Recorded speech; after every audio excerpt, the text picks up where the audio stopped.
I'll do a deal. When you're in London, we'll go for a beer, and I'll tell you the story. Okay, done All deal. right.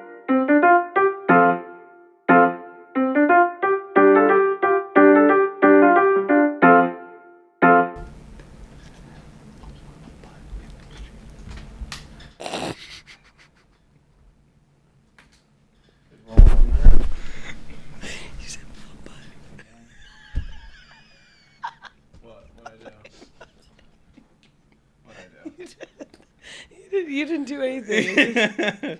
It's just you know. You have a mom butt. Mom butt? That is actually sexual harassment. Sorry. What do you mean, mom butt? I don't know. Is that a new pair of jeans? This is a new pair of It's- jeans. I've worn them like probably 15 times. So. Oh, okay. Yeah. The when you were bent over the camera, you kind of had mom butt going. To be fair, it's like it's Like- probably less to do with your butt, more to do with like the jeans. It's the cut of jeans. It's yeah. the cut of jeans. Let's see it. Can I see it? Oh, it's. It's actually. What are you gonna Oh, say? actually, I was gonna say it's worse than I thought. Oh, I was gonna say it's better. Just get in front of a camera more. I don't know if like you're showing. I think it's because do one more spin. Because the pockets. They're too high up, so it almost looks like you have a shelf butt. But like then it just takes a sharp dip. Wait, what is mom? I think because you don't have pockets in the pockets, it looks funky. Okay. Right? Like there's Yeah. no. I don't know. Actually, probably these pants probably don't have. Yeah. So you're saying I got no ass or I got too much? It's just weirdly shaped. Yeah, it's an odd shape because of the cut of jeans. Because there's Yeah, like, you know, yeah. like if I was wearing regular jeans, they have like the pocket. But I don't know if there's I've no ever, pocket like- on those jeans. I don't know if I've ever really like you might be working. You might just Wait, have no. permanent mom butt. I know, I got it. I figured it out. Okay, so with most pairs of jeans, Science. Research. yes, right. So here's the deal: with most pairs of jeans, okay, here's where your denim ends. Yeah. And then your pocket is sewn on. Yeah. Right, but because you don't have a sewn-on pocket, Yeah. it's all bunched up inside, Okay. It's and now you look like you got mom butt. that was straight up like science. Yeah, because it's an internal pocket versus an external. real quick. Hard to say. Well, I don't.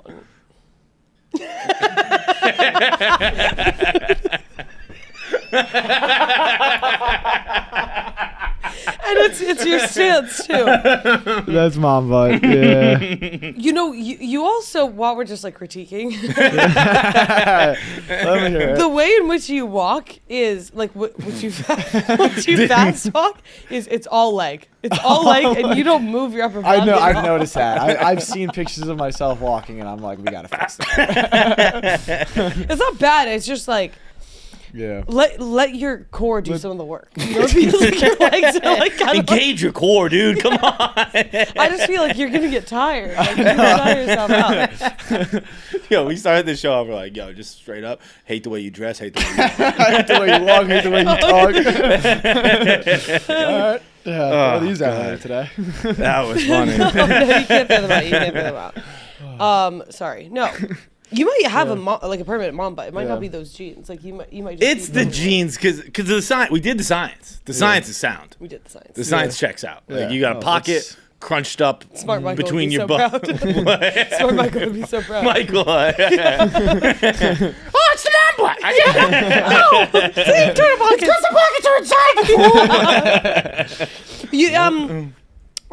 Maybe you should. I don't think we kind of glaze over. You should get into voice acting. That was like a really good, or like maybe an Elmo voice double. Oh, like I should do like a. Oh my god! Should I do like a Jim Henson character or something? I thought you put that together. That's crazy. Is it Jim Henson? No, Jim Henson's actually not Sesame Street. He's Yeah. Muppets. Yeah. I don't know who did Sesame Do Street. you do the Elmo voice at all in it? No, I don't play Elmo. Wow. Dude, that was So Cookie Monster. pretty rare. Because you had that in your back pocket, in your back internal pocket. Yeah, that was no one will ever know what Michael sounds like, so I can just tell you that was a bang on Michael impression. That was, I could break into like security codes with that impression. What do you mean? like voice activated stuff. Oh, I'd be like, oh. hey, it's Michael. I had a friend who used to we had kind of a similar face, and she could break into my phone, Really? and she would. Do what? Just look around, like nothing crazy. Just kind of like look around. What's the weirdest thing you ever found in a phone, or not weirdest, but like thing that set you off the most? In a phone? Yeah, like have you like gone through people's phones? I don't know if I've ever gone through. Like never a significant other or anything? No, but that's not like I promote going through phones. Like that's just because like I don't. Wait, you're ignorance is pro bliss. going through phones. I just think like if you got to get something done, you got to get something done. I live by ignorance is bliss, but I'm all for like girls, go crazy if you got to go crazy. You know what I mean? Oh, I think the same thing about guys. Yeah. I'll say the same guys, thing, go crazy if you got to. I've had people go through my phone. Like I say that as somebody who's had somebody go through my phone. Like I don't actually think that you should. I actually truly, at the end of the day, don't believe that you should. But I just don't want to knock. You know, like people. I've never been in a place where I feel so like it's driving me crazy. I need to go through the phone, so I just try and leave space for like maybe I would get there one day. If you are in a position where I don't think you should go through phones, but if you're in a position where you want to, you should probably just get out of the relationship. Yeah. And I say that as a person who's had my phone going through a million times. They always found something. Yeah. It was always like, well, what are you looking for? Yeah. Like, yeah, you're gonna find. Like, I've had many things found. Some worth getting mad about, some not. But I'm always like, what are you doing? And I've never looked, and I just, whenever someone gets mad, I'm like, well, yeah. What'd you look at my phone for? That was my fault. Yeah, I know. I again just like have had even like friends go through my phone, and like even then you're not gonna find stuff that you like. It's just like they'll, you know. Is that like do you guys still go through phones? I can see the college kids being like, dude, we don't give a shit. I haven't, but I had a boyfriend in high school, and I went through his phone, and we dated for like 3 years, and I knew we were about to break up, and I was like, fuck it, like one last time. I went through his phone, and him and his friends were texting about how they wanted to go to the girls' swim meet to look at their asses. Junior year of high school. I was like, guys, what? Because he was like, I think we're going to the swim meet. Like one of my friend's sisters is like on the team or something. That is what he said to me. And then I looked at his phone. They were all like free ass, dude, at the swim meet. I was like, what? Yeah, see, like that's just good, clean fun the guys are having. I wasn't mad. I was just disturbed. I was like, you have a girlfriend. Boys can't even have fun anymore. I mean, like I hear girls talk about like guys at baseball's ass and football ass. We like talked about Pavs ass for like we talked about Pavs ass for 10 minutes. Like, look, it's part of the sport. It wasn't in a good way. Yeah. Yeah. I'm in this I thing don't know, right I just now know. with like my phone at dinner.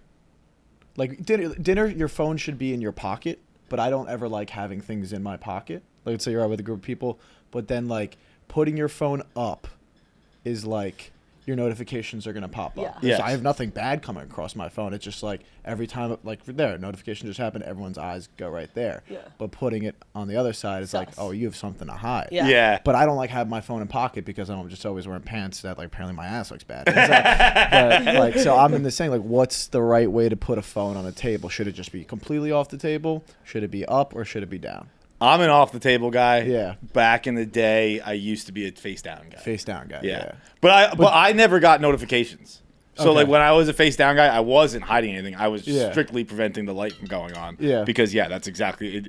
It deters everything. It distracts everyone. It's like Yeah. It's like a timeout in the conversation, and you're like, wait, what were we saying? And you just lose all rhythm and shit like that. So I was always down, but I wasn't hiding notifications. Yeah, but now no. I just have it like, I don't know. I'll just forget it. I go chair. Chair. Chair? Yeah. Chair. That's kind of the But then I think of radiation. what? Oh yeah, dude, my balls are toast. That's over. Toast. Oh my Like, god, are my eggs gonna be okay if like I? I look, I have no science to back that up, but like for the decade where I drove, I'd be on my phone and I'd stick it like that. Oh, What is that? well, you just go right in the crotch. Yeah. I'm not doing it in the chair, like just on the side here.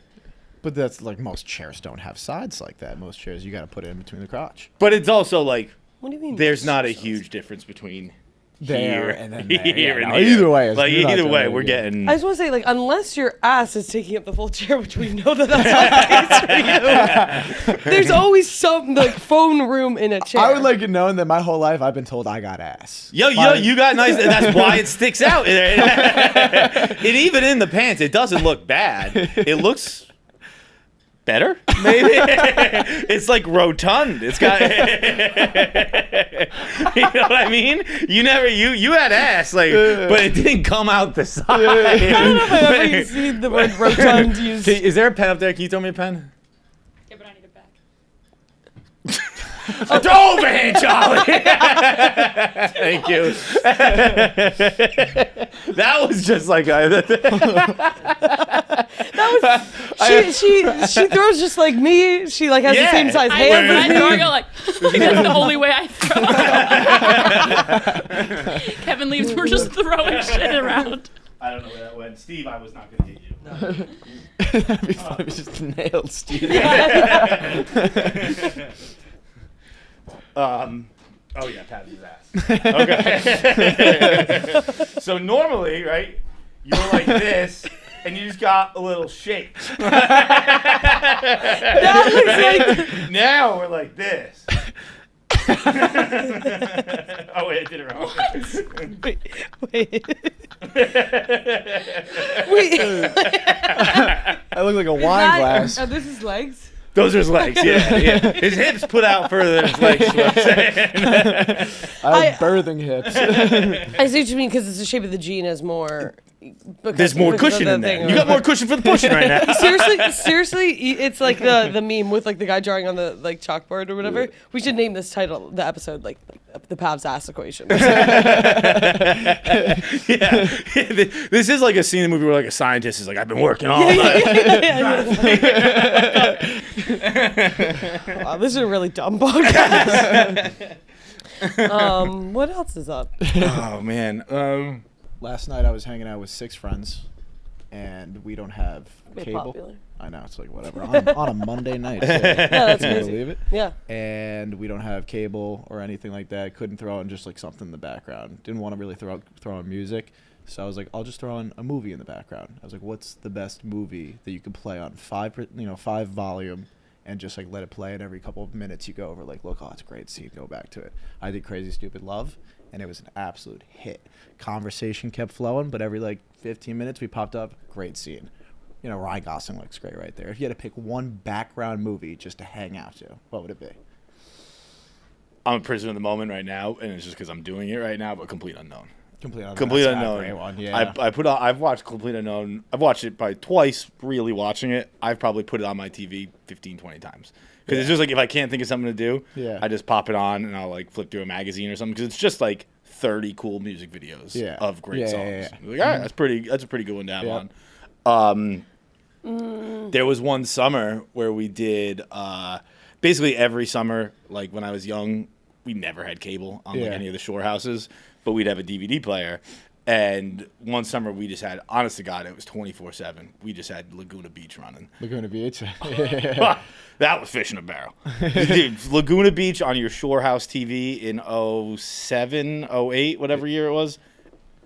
It's all anyone wanted to see. Wait, remind me what Laguna That was Kristen Cavallari. Okay. Stephen. Like, it was like pre Oh, the Hills. It was. It's kind of crazy that you can't, like, I don't think that we could ever have high schoolers reality TV show anymore. I don't think so either. It was, not only was it like a high school reality TV, it was, I don't know, I obviously don't know if they were actually drinking, but like it was implied it was like a high school party. Yeah. It was like they'd have red Solo cups, they'd seem drunk, they'd be like they'd having high school fights. It was thinking back on it, like it's insane. It's not only is it insane it happened. They're talking about like hooking up. It's insane people watched. Yeah. You know what I mean? Like if you told me right now, you're like, yo, we got this reality TV show, high school kids are just like fucking kissing and fighting. Like, on what planet would I ever watch that? It's like even like Euphoria feels creepy to watch. Like, I've never seen it. Euphoria Probably was why. Crazy, and no one really thought of it in the moment. But I think looking back, a lot of people were like, "That's insane." That everyone watched. It was the most watched TV show of all time. Yeah, and it like, was nothing but what was supposed to be. Some of them were 16-year-olds. Yeah, doing drugs and hooking up. It's crazy. And so imagine that, but it's just Kristen Cavallari playing Kristen Cavallari. Yeah. Were your guys' high schools like Euphoria at all? I haven't seen it, so I had a very Euphoria-esque high school. Really? Yeah, very much so. Yeah, I went to a Catholic school like right in the middle of Long Island, so you had everything. You had people kind of from the South Shore, you had people from like the richest neighborhoods in like Long Island. You had people from all the way out east in like the Hamptons. It was Yeah. like a mixture of all worlds, a lot of mixture of a lot of money, a lot of mixture of not a lot of money because people went on scholarship. So it was just like a lot of worlds blending, and it was, you know, things were strange, but it was a cool high school. Were you guys?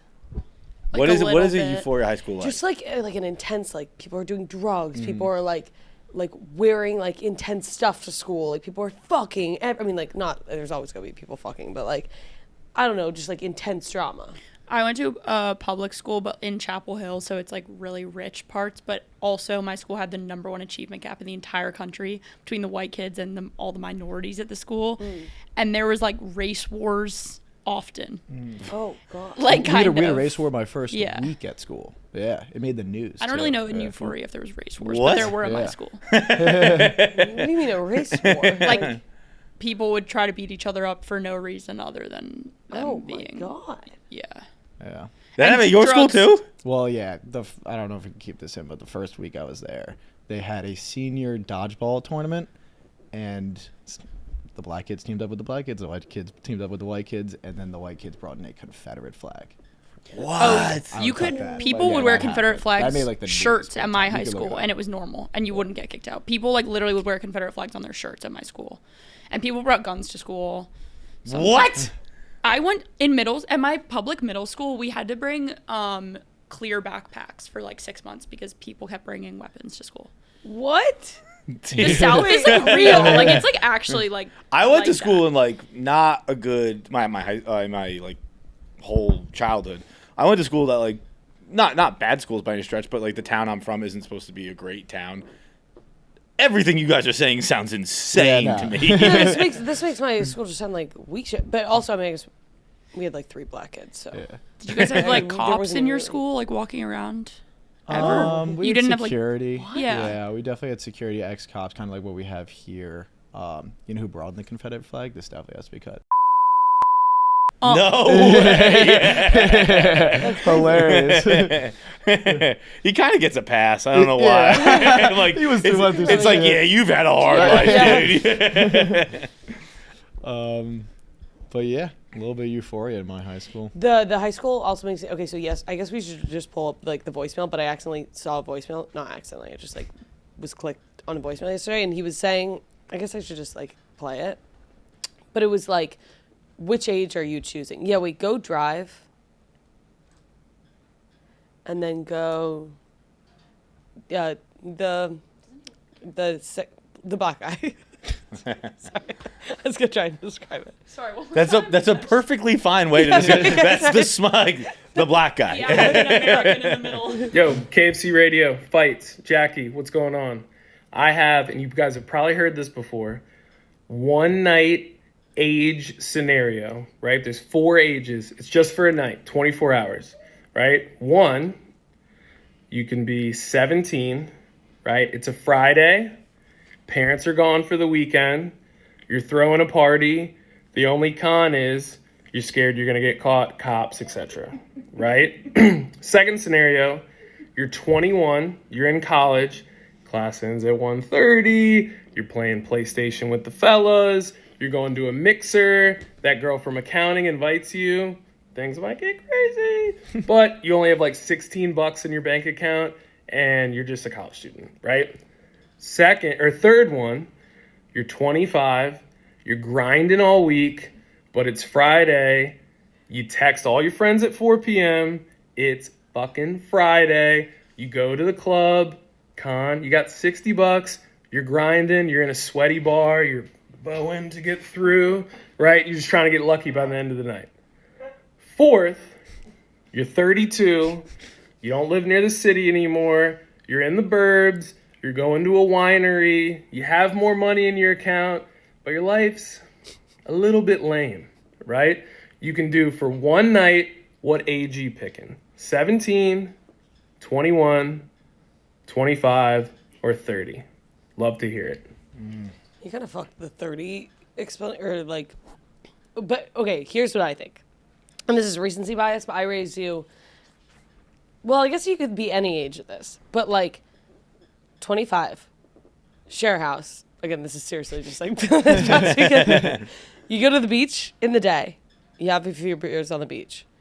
You go back, you shower. You're sharing a room with like your friends and everything. Shower, nap with everybody, wake up, make a margarita. Have a margarita while you get ready, put on your makeup.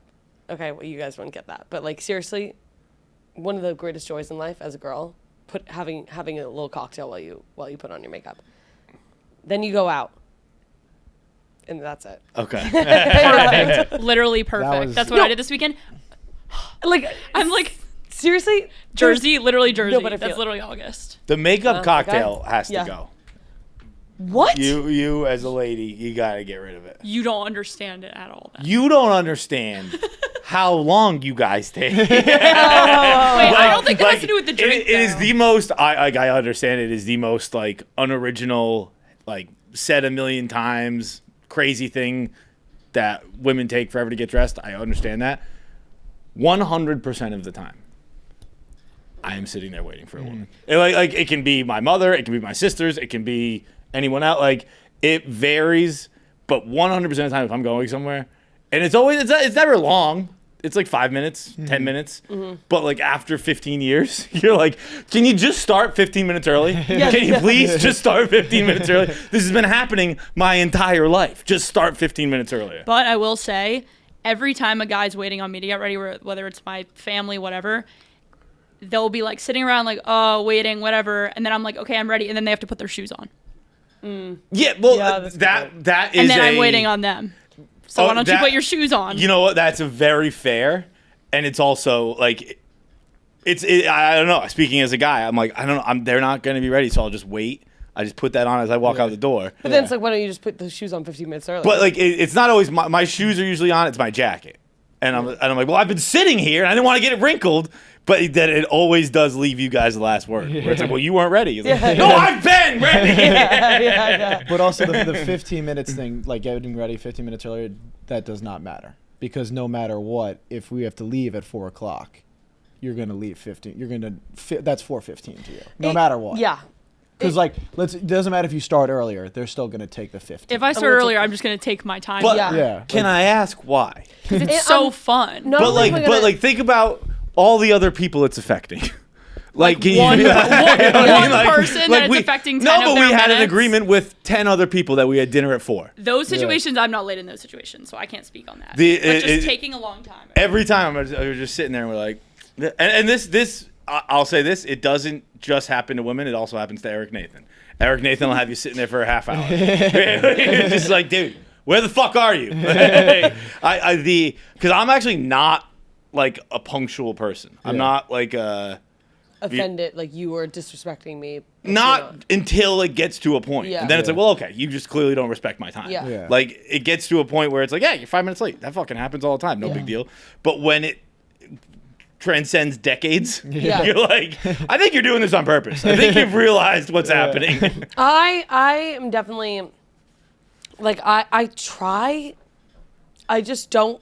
It just doesn't compute for me. I'm not good at it, and I think I just have to accept like it's just a flaw of mine, and it's just like if you can accept that, cool. If you can't, we just shouldn't be together. But like, it's for sure like just a major flaw that's gonna cause arguments. I wonder where it, I approach it scientifically. Where I'm like, how does this happen? How is an entire gender, like, again, the gender in my experience with throughout all my time with different girlfriends, women, all that shit, it's pretty universal. And I'm like, how does that happen? It just like, Sorry. you know, you go. You go. I don't even have like a. It just like doesn't really.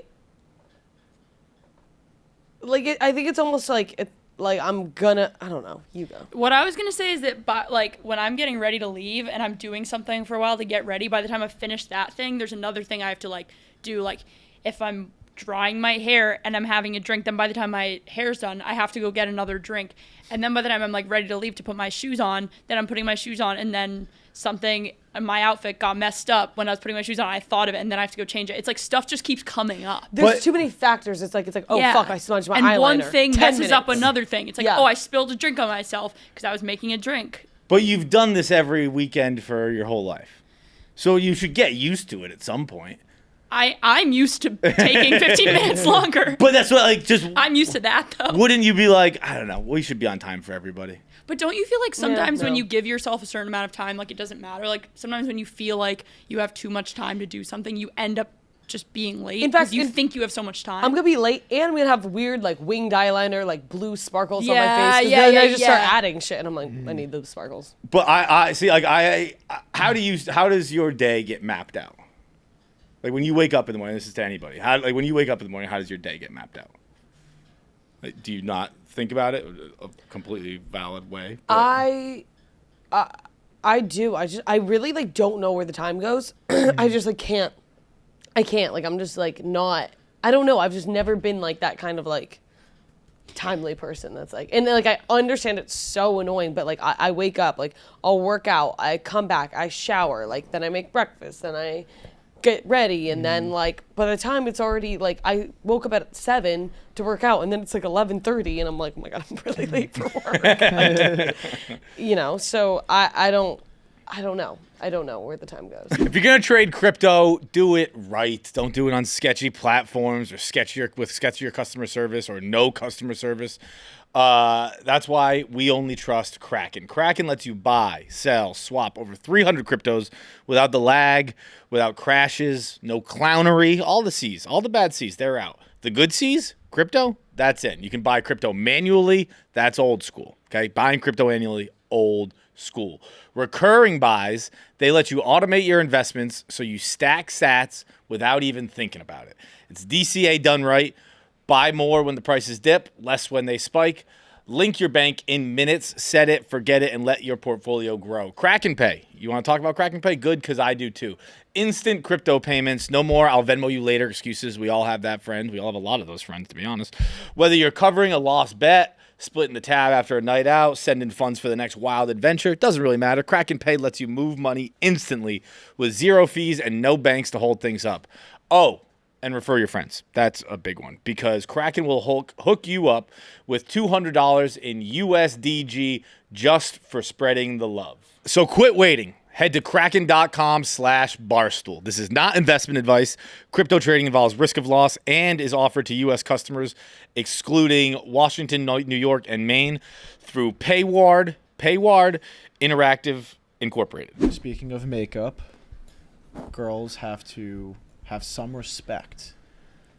And when you have a lot of makeup on, stop hugging so closely to my shoulder when I'm wearing a nice shirt. It's ridiculous. That is fair too. Like if you know Yeah, you got that's a lot fair. of makeup on, Yeah, that's fair. air hug. I don't care how much I come in for the hug. Just have some awareness and don't hug me with your face. It's crazy. I got to be honest. That is one. Luckily, like when I really cared about my clothes, Yeah. I had like stopped hugging girls that much. You know what I mean? Like it was like I feel like 26.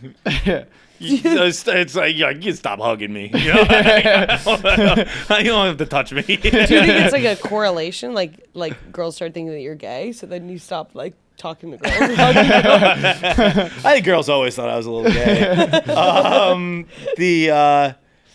I don't think so. Because I always cared about clothes. It's what Nicky Smokes actually asked me in Chicago. He was like, when did you get into clothes? And I high school, I like started really liking clothes.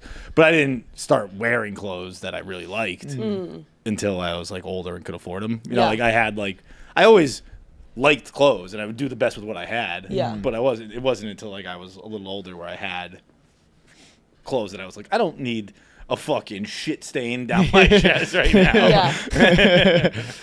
Because you're just walking around with it the rest of the night with just this orange Yeah. streak down my shoulder. I do fear like there's been times when I've kind of been like, maybe he won't notice that. Yeah. Well, you guys, you know what? This is the little critique women episode. You got to stop Damn. wearing like high necks. Like I feel like particularly in the winter in New York, you see so many women going around there with their jackets, but they have like brown stains on both sides Yeah. of their jacket. Yeah. And it's like, you gotta let it dry. I don't know what to tell you. You gotta let it dry. Like, before you fucking put your winter coat on, you gotta let your spray tan dry first. Yeah. I also, since I like spray tan, obviously very often, I just kind of have to live with the fact that like all the colors on my shirts are gonna be a little orange, and like, and that's something that again, it's like you just have to. It's something that you just have to accept, and like Also like just white towels. It looks like you just got home Yeah. from like a barbecue. Like, Oh, it's just crazy. Dude, the first time I ever saw a white towel on the floor yeah. while living with a woman, I was like, what kind of fucking animal is she? I was like, did she wipe her ass with a fucking towel? What? it was like me, like the Pavs equation, like me standing in the middle of the bathroom, like, where the fuck did that brown come from? What would you have done if it was just same? Would you have been like? I think I can pretty confidently say that the relationship didn't last anyway, but I think it would have stopped there. Yeah. If I think you're wiping your ass with fucking cotton towels, I think I gotta. You think it's a little, Someone's gotta step in, right? Yeah. It's like at this point, I have a responsibility to say something. I know you're wiping your ass with towels. That might be the way you think it's supposed to be done. Maybe I have to teach you. You know what I mean? Yeah. One last question about girls. When you're shampooing your hair, do you take your hands and do you put them onto the shower walls? Are you talking about like with hair on With the shower hair? walls? No, like I'm not talking about the extensions. I'm talking about like when you like are they're just One strands of hair, yeah. hair just all throughout it. Yeah, As long we've as you're talked making about the this. design. You don't want Oh. to clog the drain, so then when you wash your hair, you have shampoo, and then you say, okay, fuck, if I like let it drop now, that's gonna whatever. Okay, but I don't feel like go running over to the trash can right now. Shower wall. It's actually like you I know. actually really respect that one. That's kind of like Zins in the pocket. Or, Yeah. That's kind of like Lucy in the pocket. Yeah. Yeah. That's just like practicality, and that's actually looking out for plumbing, you know, Yeah. and like avoiding problems. Okay. It's being a I problem respect that solver. one. That one. It's being a problem solver. Yeah. Cool with that one. But does it gross you guys out? It doesn't gross me out. I think it's kind of like the time thing, where it's just one of those. And again, guys have a million of these things ourselves, so we're not perfect. Yeah. But like, I understand it and I get it. Yeah. And then eventually we hit a point where it's like, let's just stop leaving the hair there. You know what I mean? And I'm sure you hit a point with like, I don't know, whatever it is guys do, but I'm sure there's a million things. But like, you get to a point where like, just get the fucking hair off the wall. Yeah. I understand why it's there. I respect why it's there, but get it off the fucking wall.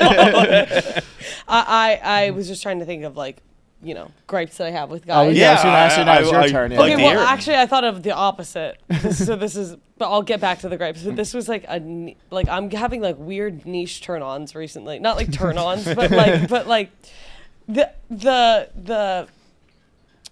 well, okay, whatever. The other day, my friend, like we were at lunch. He like. This was also, I feel like all my stories are like from this past weekend. I don't know. But we were at lunch. He like decided he wanted to make margaritas. Because we had a bunch of tequila at the house, and he like wanted to make margaritas for everybody. By the way, turn on. This is not actually like turn on. I'm just saying, like, I was like, A that was reverse kind of- sick. Yeah, that was kind of attractive. He wanted to make margaritas for everybody, so he factored in, oh, we have a lot of tequila in the house, we have to get rid of it.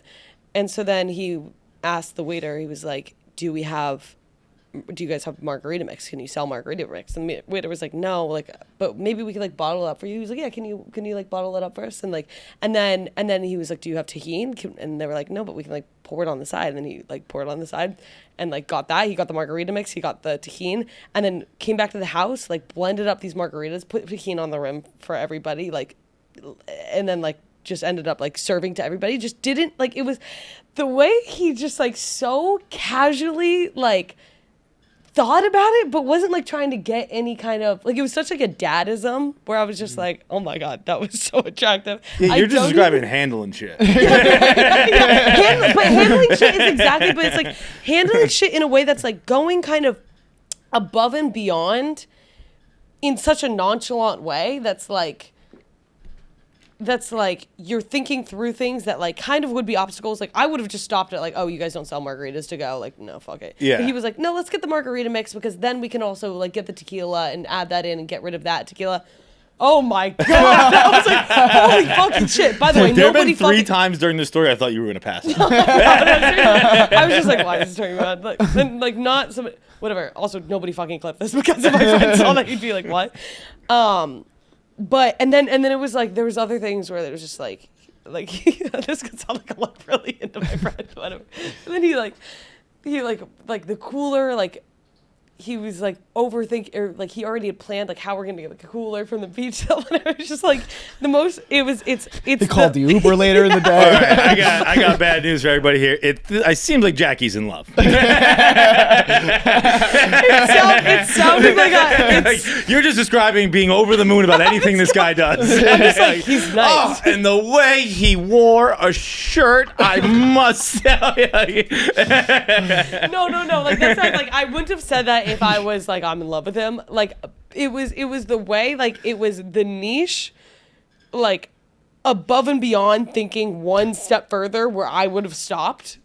It was just so goddamn sexy. I think I would love him. Yeah, dude, I think you No, are. I seriously have to cut this all out. If you were to ever see this, like, You didn't leave a drop in that he's coffee. like the I did. Papa needs a brown. What?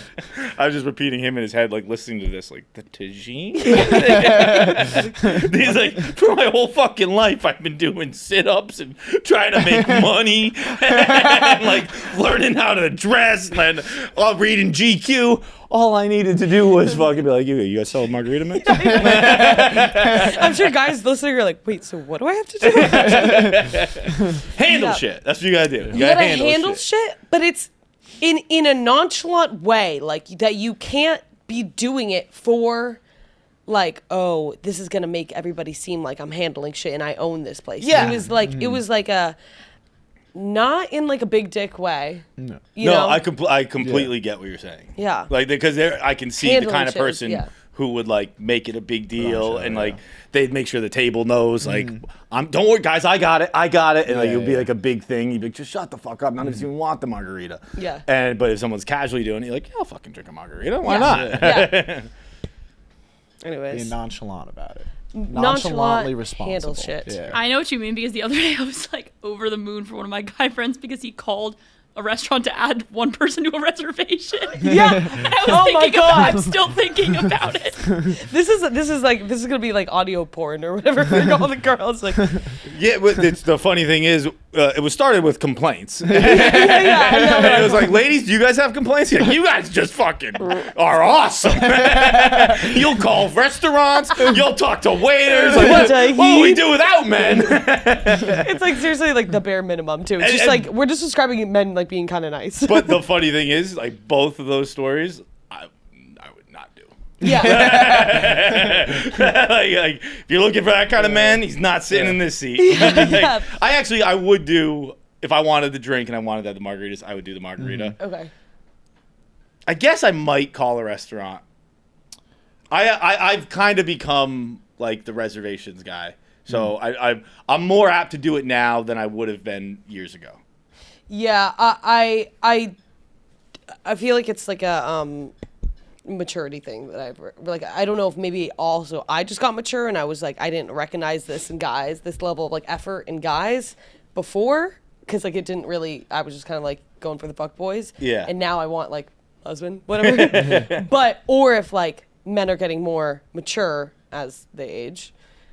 Again, confirmed, not into little boys. Hell fucking yeah. But and like guys are just getting more responsible and I'm like, oh, that's attractive.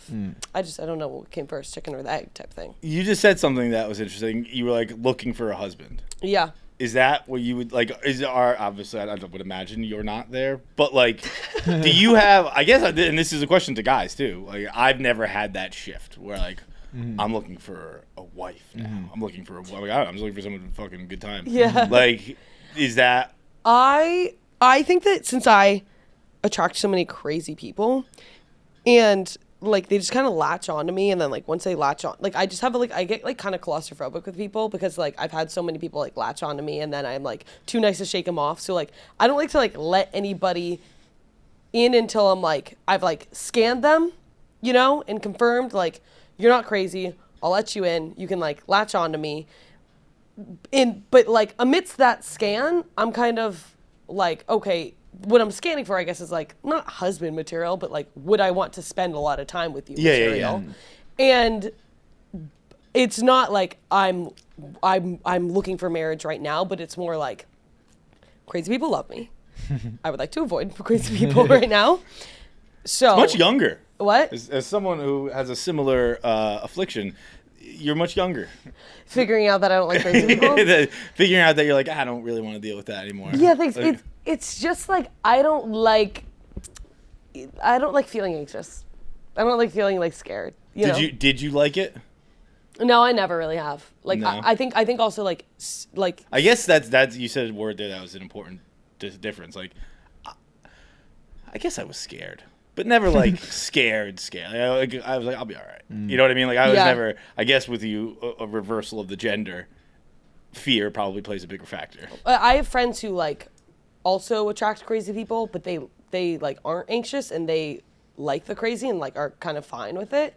Whereas like they'll do it and I'll watch them and they kind of will like glide through it well, if that makes sense. Like they'll just kind of take it day by day or whatever, where I overthink and then I think it ends up resulting in me avoiding people too much and like avoiding life at times, so like I want to just invite the crazy a little bit more, like almost like let I need to date a crazy person probably. Just let it happen. I said I have a similar affliction, but I don't think of it as an affliction. I think like I'm very lucky to attract lunatics, and I mean that across gender. I always have weird people.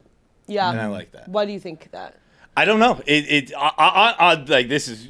I feel like I've told this story before, but I was really young, like a child. Yeah. And I was on the Red Line in Boston, going to a museum with my aunt, and we were sitting there, and like a little person dressed as a gnome came up and just started like yelling in my face, and not in an intimidating way. Like he would just be like, "Yay! Yay!" and he walked away eventually, and my aunt, like very nonchalant, was like, "You got the O'Neill curse," and I was like, "What does that mean?"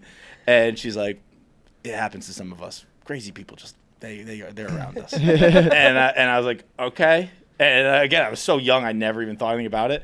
And then, like, as my life progressed, I was like, I always have just weird people, like strangers, friends, lovers, like everything. I'm like, I just got weird people around me, but I like that. Like, I hope it never goes away. Yeah, that's true. It keeps life a little interesting. Yeah. Kind of.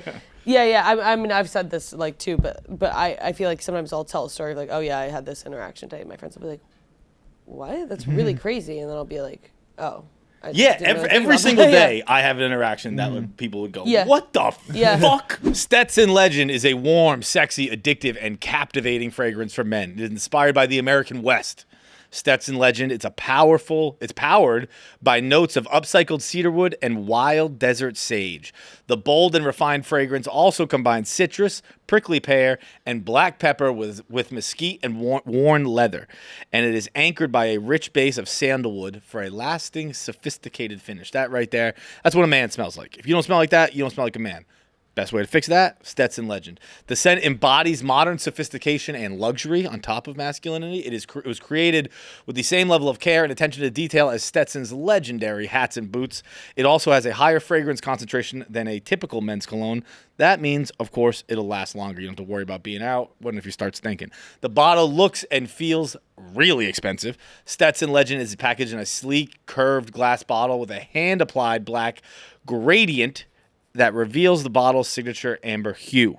Make a statement, leave your mark, and turn heads with Stetson Legend Cologne. Be your own legend. Stetson Legend Cologne is available at Walmart, in stores, and online for only $39.98. Anyways, but yeah, boys. Yeah, wait, we gotta get one complaint out of you guys. Oh, yeah. Did you say? Well, I just cleaned the studio. Oh, yeah, you guys. Yeah. Vacuumed. The Lucy packets.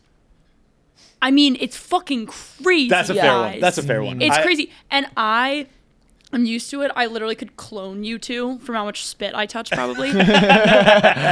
But one of my roommates at school is like that, but like a million times worse. She does it with everything. Like they're in her bed, they're like literally ever, and she just doesn't think of it as a thing. She just takes it out of her mouth and just puts it. I found them in my own clothes, and I'm like, I don't know how that got there. I found them in the dishwasher.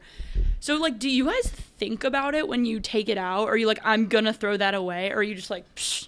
No, that's a great criticism. That I would say when I take them out, 99% of the time, that's high. 90% of the time, I'm like, I gotta find a barrel. 10% of the time, if I'm on the couch watching TV, I'm like, I'll just throw it right there. Or actually, that's like 8% of the time, and then 2% of the time, I just throw it in the pocket. Yeah.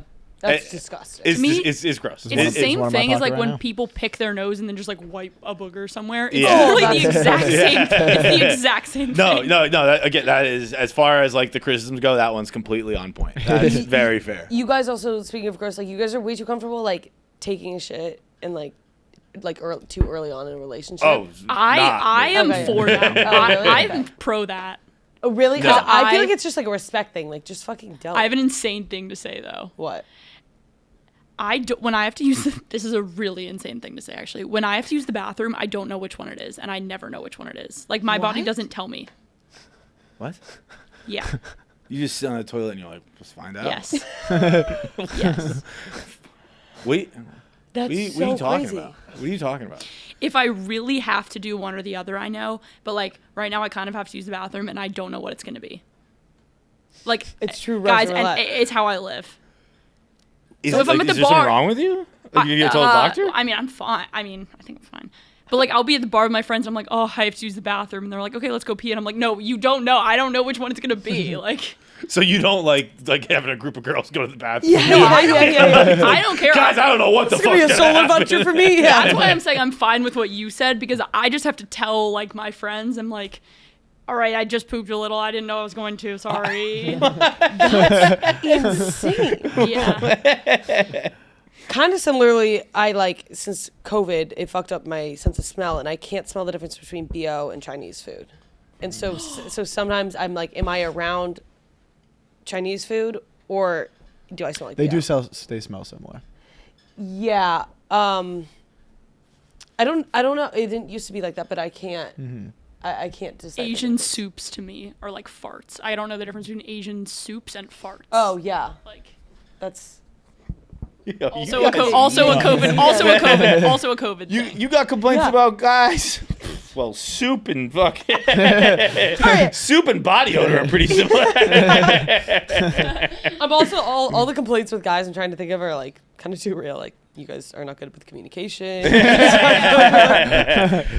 People who fuck up communication, like you have a real problem. It does. I do not understand that. Yeah. Just tell me what the fuck is going on, and I will do my best. Well, there's that, but there's just there's a I would say like communications issues on your end too. Like No, I know, but I think I'm in the minority. But if I have something, I'll just tell you. Yeah. Like if I mean it's not foolproof, but like I'm pretty open about something that's an easy fix. Yeah. I'm like, yeah, I don't like when you do that. Yeah. That's a good way to live life. I would say I also have a work. But it's also like crazy, like people just sit there and get mad about it, and like they still do it. It's like, well, you never told them you don't like it. I feel like your threshold for getting annoyed though is so much higher than other people's that like I probably get annoyed like 100 times more than you do. So some of the things I just don't want to say because then I would be talking about how I was annoyed all the time. And you're just so like you don't get annoyed as often. I feel like That makes sense. Yeah, I agree with that. I'm pretty not when I voice an opinion about being annoyed. Usually the person's like, yeah, that was my bad. It's pretty rarely is it like, what? You're fucking the hammer in the wall bothering you? Like, yeah, I don't know. Could you fucking knock it off? I'm trying to watch the show. I feel like my theory is younger siblings, because I'm a younger sibling, and like I was nagged so much by like my mom, my sister, like everyone, just younger siblings just get nagged. So then I never want to nag anybody. Yeah. Because like I've been on the other end of it and I don't like it. So then I just kind of bottle it up, and then I think that younger siblings all have worse relationship problems because there's a bottling upness and then a explosion that comes later, and that's not a healthy recipe for a relationship. I see that. I would say I feel the same thing as an older sibling. Okay. Where I'm like, it's my responsibility to fucking keep the lid on this thing. Yeah. So it's up to me to fucking not freak out. Okay, next working theory. This is kind of an attack on guys, so I do apologize. I wouldn't say you guys, but a lot of guys I've encountered, I feel like they don't look... Okay, if they're kind of... Women, like, because of periods, you kind of get in the habit of every now and then. Like, sometimes it's not always the case, but checking yourself. Like, sometimes you'll be crazy in the moment, but then, like, a few days later, you'll be like, that was crazy. I was crazy. So then you kind of get in the habit of, like, when you're in a bad mood, you're like, am I hangry right now? Am I on my period? Whatever. And you look within yourself a little bit to, like, be like, is it him or is it me? That I don't think a lot of people do. No, that's self-awareness. Yeah. Not a lot of people don't have that. Really? I think it's very good that you do it. I do not. I don't think most people think. At least that's what I've been told, because I think I'm similar, where I'm like, why the fuck do I feel like this? Yeah. I don't think a lot. I've been told most people don't ask themselves that.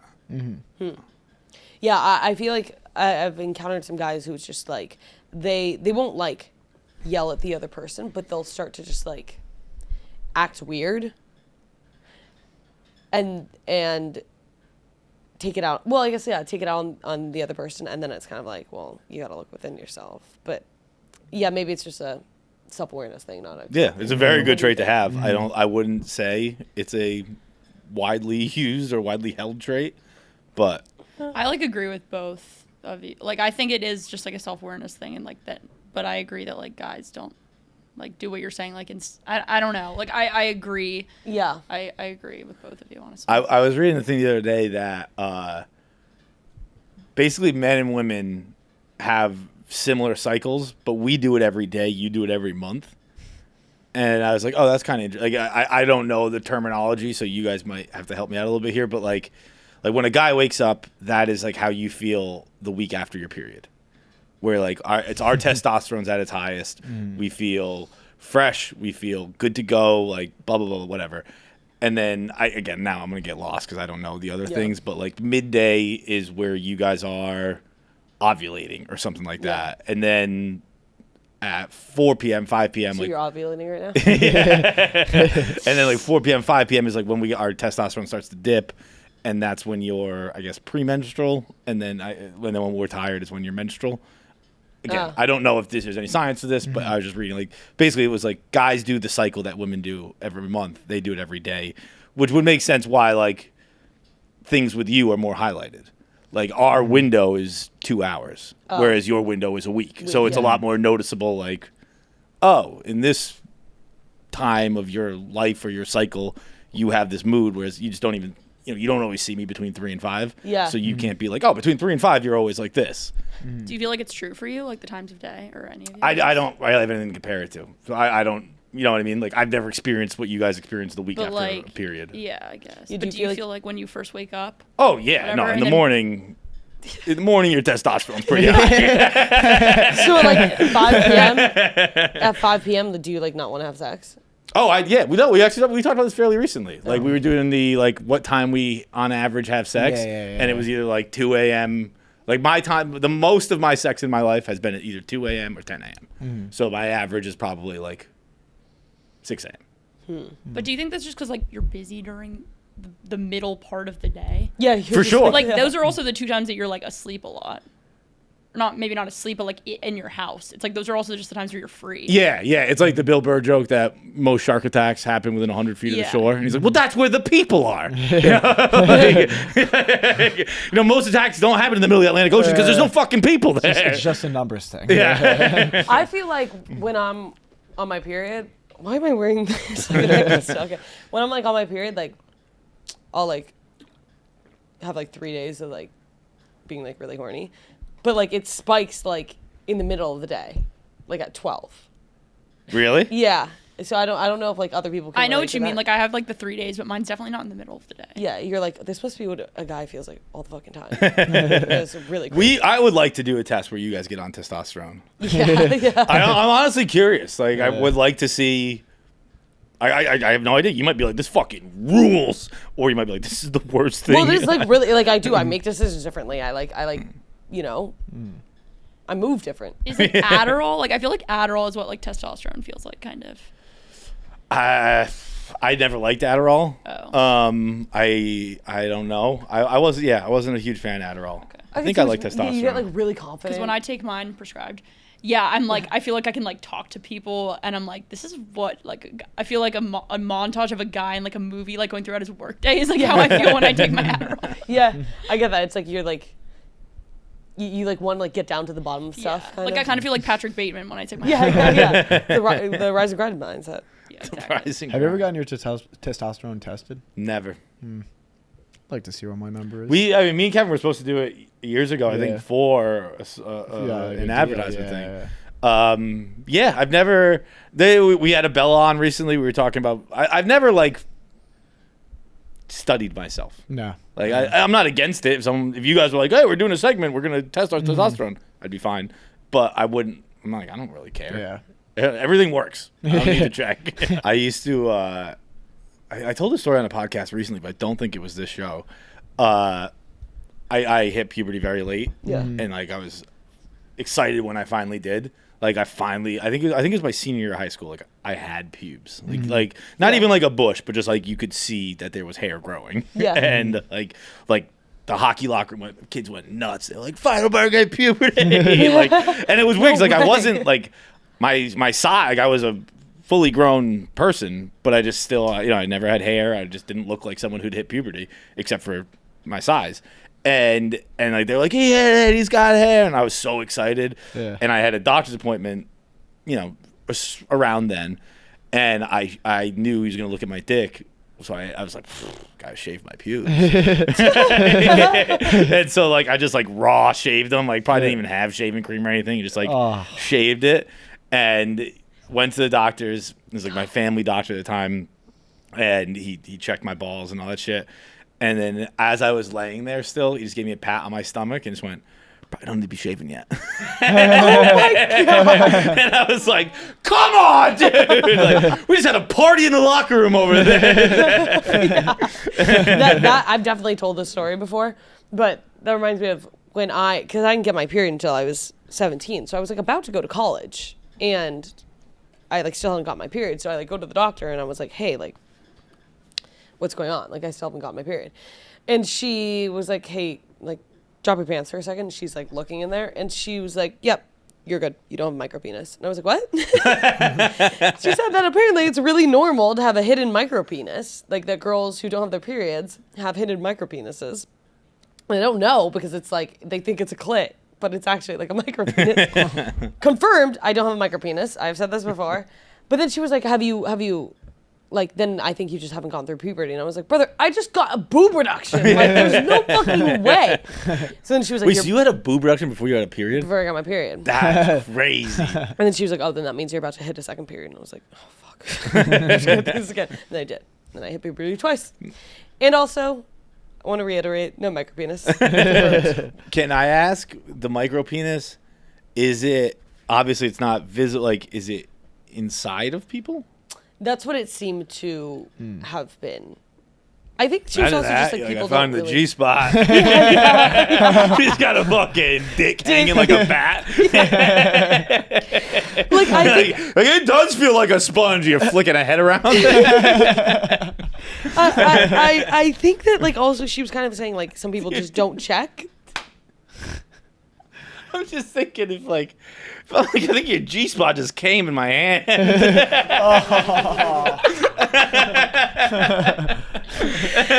my God. I told my friends the story, and like they seriously in front of everyone, they go, hey Jackie, tell them about your micropenis. And like, first of all, no micropenis, like I don't have a micropenis. And they always say that, but then what sucks is now people are picturing me with a micropenis. And it's just like a thought that I don't want in people's head. Like, don't picture me with that. That kind of confirms like a theory that me and my friends have, is that like, you know how like, I don't really know what the scientific term is. Like, it's not your clit, but like the labia, like the long part in the middle. Like, basically everyone starts as a girl in like the womb, and then you grow. You can't, like, everyone starts the same when the egg is first fertilized as a girl, whatever, and then you either become a guy or just kind of stay a girl.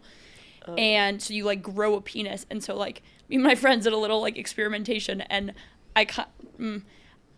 we think that like, because some people, you know how they're like the middle thing will be like a lot longer. It's like that was gonna be the penis, but it didn't quite get there. So like people, like my girlfriends that are more like, I don't know, like tomboyish or whatever, they have like longer ones, and I was like, I think you guys were gonna be boys, and you just didn't get quite there.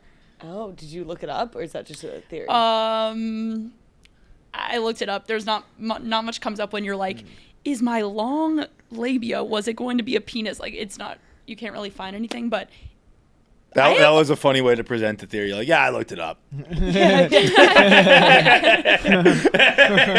don't know. I have 10 girlfriends, and like it all kind of lined up. I'm trying to think of mine, because we've all seen. I don't think that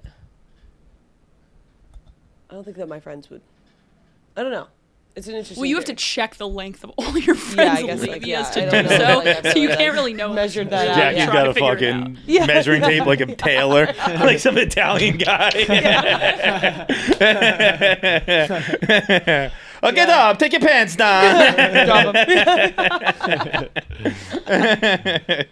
Yeah, you're like inseam or whatever. Yeah. That would be so funny, checking your vagina's inseam. You could externally do it. All right. A pair well, of baggies. Any more gripes you want to, I'll let them all out. You're all out? Steve, what you got? Well, love that. He thinks that we're all lovely. Yeah. I'll try and think of some more. You guys have some like serious deep issues and like. Yeah, we definitely do. I'm excited to hear them. Do we have any voicemails? You want to do one more? It's raining at the ballpark. It's getting cold and getting dark. My home team's down at least a dozen runs. I've got my son and daughter here. They're wearing the away team's gear. Their mother bought it 'cause she's a country music fan. Now you'd think I'd be so depressed and feeling like today's worthless that I'd be packing it in and saying fuck it. But this shit-eating grin stamped on my face, it didn't get there by mistake. It found its way there in a chicken bucket. Chicken bucket, you are my best friend. You're beautiful and I contend that if anyone disagrees, well they can suck it. There's nothing I could fantasize much better than some cold ones and some chicken thighs. Life's alright with a chicken bucket. No way! That's that was so good. I think we ended there. That was That unbelievable. was insane. That's because we talked about the chicken bucket song, right? I would imagine, yeah. Yeah. Otherwise, quite a coincidence. Wait, that was really good. That was great. As I was listening to that, I was like, "This is proof of my theory that all you need is a man and a guitar. Anything else is too much noise." This is what you get when you watch Complete Unknown 30 times. You become Pete Seeger. But I'm like, anything else is too much. Should we end it there? That was let's fucking end Podcast it. over. Podcast over. Podcast over. Podcast over. It's a podcast. Podcast over. Hit it with the outro. Oh song. wait, hit him with the outro. The outro is Henry Golding sits down with us. I'm pretty sure us is me, but Jackie still might. No, Jackie won't. Yes, Henry Golding interview right now. Henry Golding's the fucking man. I'm doing this part pre-interview, but he's been here before. I really, really like him. I'm excited. I bet it's going to be great. Listen to it. Guys, we enter the room dick first. Blue Chew, not a tablet. It's a cheat code for your crotch. It is stronger, harder, longer lasting, like someone gave your downstairs a pep talk and a gym membership. Blue Chew is the original brand offering chewable tablets for better sex. This ain't a supplement. It's an erection resurrection. And guys, this isn't just about performance. It's about legacy or third legacy. Give her group chat something to talk about. You know when you lay it down. They're talking about how it gets up. Nothing makes you feel like more of a legend than a little Blue Chew. Discover your options at BlueChew.com. And we got a special deal for our listeners. As always, get your first month of Blue Chew for free. Just use promo code KFC at checkout and pay $5 for shipping. That's it. Join Blue Chew's mission to upgrade humanity one thrust at a time. Head to BlueChew.com for details and safety info. And thanks again to Blue Chew for sponsoring the podcast. We'll put you right there if you don't mind. Sure. This is your first time in this studio, right? Stained couch. Yeah. Dude. What do you use these for? I honestly, I'll admit, I've slept on that couch before. But dude, we had one time, this is at our old office, it was disgusting. Yeah. Absolute mess, like stained chair, and we had Howie Mandel come in, and yeah, he's real, very, germaphobe, he's really scared of that stuff, and he was very nice and like, you know, dealt with it. Yeah. But the whole time, I'm just thinking like, oh my god, we look like such a hates fucking it idiot. here. It was actually really sad because then we talked about his It's quite ailment, crippling, right? Like, and he was talking about how like his kids are like. He said it's hard for him to talk with his kids because he can feel how his kids can think how disgusting he thinks they like, are. right. And I was like, oh, that is tough. Damn, judgment from your kids. Yeah. But, dude, very excited to have you here. Good to see you again, I man. haven't It's seen been you a in while. forever. I know. I think last time I saw you, you punched me in the dick. Oh, did I? Honestly, I don't know if we ever told you that because we did something in the green screen room, and then you sack tapped us both. Oh, my. Oh, Right. my God. Yeah. And it got us banned on YouTube. No. Which I was like, that's insane. Like, Oh, I there's think I so much remember that. crazy Yeah, stuff yeah, on yeah. YouTube. Yeah, A little yeah. sack tap amongst the boys. No, Come exactly. on. Come on. Let's just friendly. Let's like a handshake, pretty much, in some countries, you know? You're here promoting Old Guard 2. Yeah. Which I love, and I'm so happy that it got a reboot because I watched Old Guard 1 Right. way back in 2020 when it Yeah, first yeah. came out, and like I think that was right before we accepted that streaming movies are real movies, right? Like it was. To be honest, yeah, you know, when it came out during COVID. Yeah. And so we had like, they had the most captured audience possible. And so it became like, not only was it a great film, but it became one of the most watched sort of projects to come out of Netflix. It was that and Tiger King, I imagine, Right? right? Yeah, no, Right? it was literally that period. Dude, that movie put me on because early in the movie, I love snacks. I like to eat. Snacks? Yeah, I eat like shit. Yeah. And in the first movie, I like snacks and Andromache. Andromache. Andromache, yes, okay. Oh my God, you're going to test me on all the names now. You know, we shot this a while back. Did you? We shot this, it must have been 2 years, over 2 years, 2.5 years No ago. way. In Rome. Really? And so it's you know, we had to do sort of, because I think we really wanted to get the story right. And there were so many elements of broadening the story of how these immortals sort of exist and the history, because it never really went into it with the first. Right. And so this is really about like delving into who are these guys and where do they come from. And you're kind of too is kind of the keeper of all Yeah, that. no, right? exactly. Yeah, so I've been the nerd in the library, just like just right away the history, and you know, we have the amazing Uma Thurman as well, and it's just like bananas cast. Watching the movie last night, I was like, Oh, did you watch it? I watched, yeah. Very nice. I was like, Uma with a sword, Charlize with kind of a mullet haircut. Like, Yeah. we're going Oscars here. and helicopters. No, it's like, I really, really, really liked it. Yeah, I great. think it's awesome. I love these kind of movies. These kind of movies are like, Yeah. I mean, Yeah, they're it's awesome. They're popcorn incredible. fillers, right? Yeah. Which I got a lot I want to talk to you about. Ooh, so okay, let's go. First, you had said something that intrigued me, where you said it was 2 years ago, and I was watching this last night, and I was kind of just thinking about your catalog. Yeah. And I was wondering, do you have a strategy on like how you select movies or when you select movies? Yeah, you know, at this point in time, like this past 2 years, I've been trying to like really just choose some counter programming to what I've done. So, you know, I did from A Simple Favor 2, and we brought back the character, and I just wanted to go like throw shit on the wall and just like make him this obnoxious drunk and like give him like a great death scene, and you know, that's what Paul Feig did. And then, you know, we've got this character in Nine Perfect Strangers who's kind of this really kind of mental, kind of scatty dude, and then some really deep projects. So I've been trying to find like some like huge spectrum of characters. That's gotta be and the so most that's fun. what stands out to me. It's kind of like, yeah, sure, you can do the romantic lead, and you always get stuck in the Nick Young of everything with Crazy Rich. Yes. But it's just so fun eating up furniture, like when you're in a scene and just like, well, actually, we got a little twitch going. Right? So yeah, no, it's by choice. It's just trying to find like interesting things to do and become. So you're pretty script based. It's not really who you want to work with or where you want to work. For instance, of course, there's like, oh my God, I'd love to work with Deli Villeneuve or like, anybody like who's big. But sometimes the projects, they have somebody in mind, or you never have the pick of the litter unless you're like. Well, that's what Timothy Chalamet is probably getting every role imaginable right now. You don't have like that. You're not. Are you? You're not. You obviously you're never auditioning. But like, are you? Can you just call someone and be like, "Yo, I want." You this? can like send over your interest. And be like, and I do it frequently. I just like hit up sort of directors, or I've seen a film.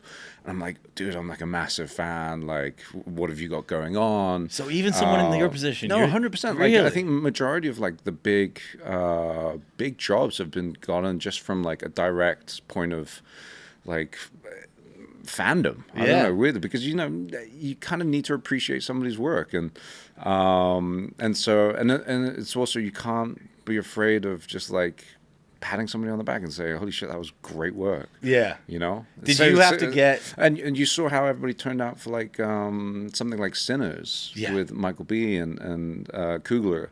Like everybody in the industry was like, wow, that was awesome. Like however you guys put that together is like that one brilliant. snuck And up on you me. have to give flowers. And sometimes something comes from it, sometimes it doesn't, but Is you that start one of a your conversation, favorites? Is that one of your favorites of the year?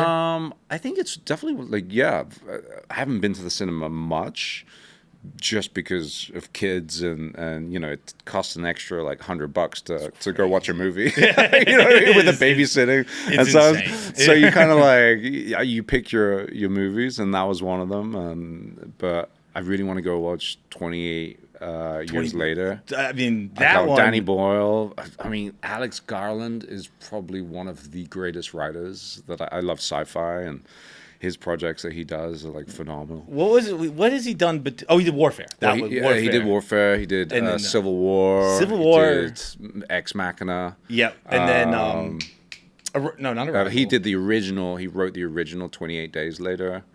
I think that was like one of his big sort of like, that was his big writing that was thing. his first one. That was early Danny 2000s. Boyle. Yeah, I mean, I don't know when that was, but it was ages ago. No, maybe 2010. I think it's 15 years ago. Yeah, he's awesome. This one, Old Guard 2, and Old Guard in general, they not steal from, but obviously use some kind of lore with the Salem witch trials and witch trials in general. Right. There's kind of utilized in there. I learned about the witch trials very recently. Oh, yeah.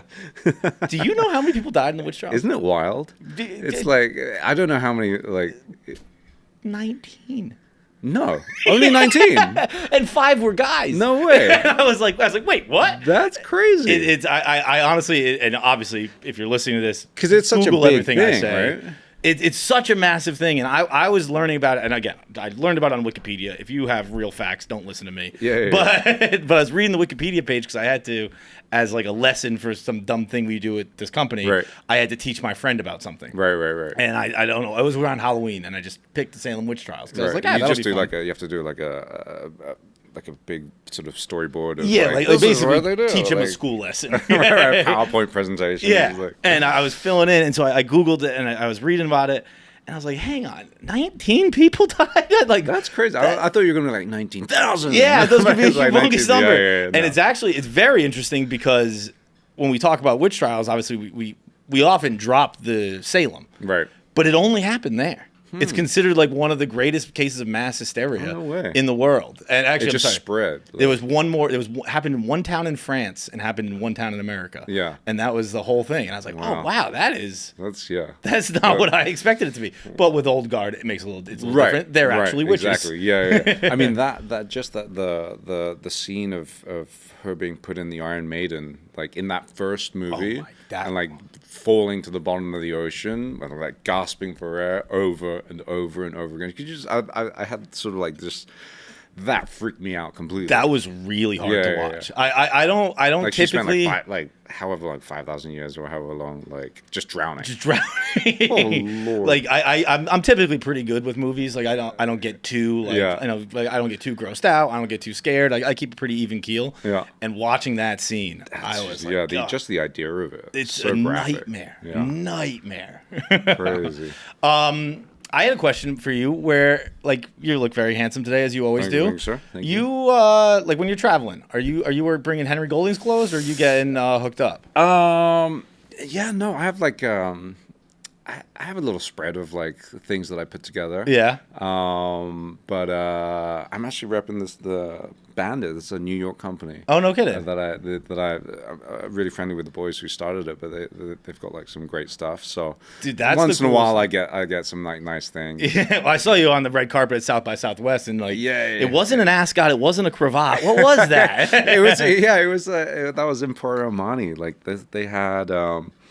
Just like a bit of color, man. Yeah, nice you pop, just dude. like a little pop of color. You can't be shy. I actually just bought a book that I saw recommended by a celebrity stylist. I forget who. And it's called The Dictionary of Colors. Oh, cool. And it's The Dictionary of Color Combinations. Right. And it's just two squares of two colors. Yeah. And I kind of just flip through it, and I'm sitting on my couch, and I'm like, oh, those two colors do look nice together. And I try and think about an outfit. You don't have that like color wheel where they like check which colors like work best for you. I mean, you got a bit of red in that beard, brother. Is that I red? am translucent. Take that hat off. Let me have a look. Okay, that's a little strawberry blonde. My colors are not great. Actually, funny enough, my kid is like ginger. Really? Yeah. She's like a full redhead. No kidding. It's crazy. Yeah, it's beautiful. But so we got to figure out your color palette, man. My color palette is I'm very pink. Oh, okay. Yeah, I don't know if you know the comedian Miss Pat. No. She's very, very funny, and she came in here once, and she just went, "The fuck are you, Pink?" And I was like, "Yeah." Dude, this heat is no joke. New York is just like sweltering right now. It's bananas. But you know, I was saying today on the show that like we spend so much time inside now that I kind of don't even notice. Like I go from an Uber to an office to an apartment to you guys like, pretty much like live here. It looks like you guys live here. You know? You know what I mean? It is. It's not the best place. It's one of those things like you know, when the idea of it, the aesthetic is like, yeah, we're gonna have like an aesthetic where we kind of don't care and it's a little messy. Yeah. And you're like, that'll be cool. And then it kind of piles, and you're like, this is just messy, dude. Yeah, just compounding dirt. Yeah. I was reading about you. I was surprised to see that you got your start at ESPN. Yeah, no, that was like one of my first broadcasting gigs. So what were you doing? It was like a football like magazine show. So we'd round up like the funny stuff that would happen over the week. Little did they know I hated football, and so I had to like pretend like this entire time. And I was like, yeah, I'm really interested in it. But I went to like the World Cup in South Africa with them. Oh, no kidding. The Vuvuzelas. The Vuvuzelas, dude. They need to bring that back. When's the next one? LA? LA. Well, no, it's North America now. North America. It's here. Okay. It's LA. Oh, that's right. Yeah, Mexico City. I think Toronto and Montreal. Like it's everywhere. Man, let's do some drop shipping. Let's get some vuvuzelas going. You know, we'll see what those tariffs are like. Yeah, we can afford vuvuzelas anymore. So did you select a team, or were you kind of? No. To be honest, like I did that for like maybe like a year and a half, 2 years. And that was kind of in between travel shows. Oh, so that was my only ever like sports gig, and I was terrible at it. But I managed to like convince them otherwise. Was that the most acting you've ever done? I mean, I think that was like I barely pulled that off. Really? Yeah. I think every time they're like, this guy knows nothing. Wait, and so then you went from. Did you go? I saw you were a hairdresser as well. Hairstyles as a kid. That was as a kid. That was pre-ESPN. Yeah, 16 till like 22. 22 onwards, moved to like Asia, did like broadcast, TV shows, stuff like that, travel shows, then news, travel stuff. So you were kind of one of those guys who you're like, I know I got it. We just don't really know how to use it yet. Well, no, you know what it was? Like, I think it was just learning on the fly and kind of weirdly, like, when I moved out to Asia, it was under the premise of, like, I'm going to do this. Like, I really, like, this looks like hella fun. But I had no idea how I was going to do it. And just by chance managed to meet the right people, put myself out there and changed, like, my mentality of, like, oh yeah, no, I'm a hairstylist to like I'm a presenter. So it was really like a flip of the switch. Dude, that which is crazy. I know like the phrase identity has like kind of become a joke or whatever. Like it really matters when you flip like what you are and who you are. Like because you know what, your it's weird. Your synapses start picking up on certain things, which help strengthen this new idea of who you are. Yes. Like, oh, there's an opportunity here. Like, I wouldn't have seen it if I wasn't thinking with this frame of mind. Mm-hmm. So once you kind of like switch it, you start seeing sort of the trail amongst the trees. Yes. You kind of like, oh, maybe I can like, I'll go meet this guy or we'll do this. But you only see it if you like really take that moment with yourself and just be like, you know what? Like, I want to do this. I want to be this. Yeah, it's like getting a red car and you start seeing more red cars. No, exactly. Yeah, like, they were always there. Like it's just my brain is more programmed to accept it and see it and all that stuff. But some people find it hard. But like I've always been pretty good with just like a strong mental sort of idea of what I want. Mm-hmm. So yeah. The shit, sorry. On that traveling, is that where you did I just read about this. Forgive my pronunciation. Was it the Abina manhood ritual? Oh, the Iban. Iban. Yeah. So I'm from a tribe in Malaysian Borneo called the Iban. Like traditionally, they were like headhunters. They would like forage the lands, and it was very communal sort of like living and stuff like that. I did a travel show at Discovery Channel where I went and lived with like 3 or 4 different tribes in and around Malaysian Malaysian Borneo. And how long was that for? Like how long did you live with each? I think I was probably 4 nights with each tribe or something in the jungles. But dude, it was crazy because all the producers and the camera guys would like leave me in the town. They were like, bye. And then I'd go with my camera and I'd go with these guides and like members of the tribe, and I'd have to film everything. So it just gave me a really good like. So you were idea. like a vlogger almost. Yeah, essentially, yeah, for like Discovery Channel. It was like back in the day. What was the ritual like? Like the manhood ritual? There was there's the ritual of what it was.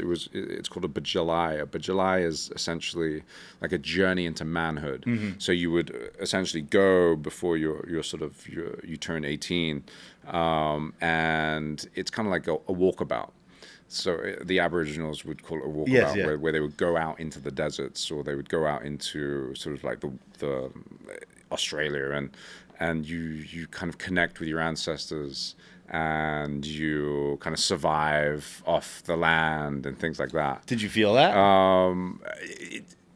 Definitely. There was like these moments where I'd be in the middle of the night. I'd just be like, whoa, this is like, it's like a very strong, powerful feeling. And it was like a great challenge. And at the end, I got this in the culture, tattoos play a significant role in identifying a lot of your journey, or identifying like who you are and which tribe you're from. And originally it was all like the bamboo rod for like tapping. Like that's where the word tattoo comes from. It's like tap, tap, tap, tap. Oh, tap. really? Yeah. So I got a massive piece done at the end of this journey. That's it. Which took like 10 hours, like on my leg here. It's like a bamboo stick and poke. Yeah, pretty much that, but like with a bat. Oh. Man.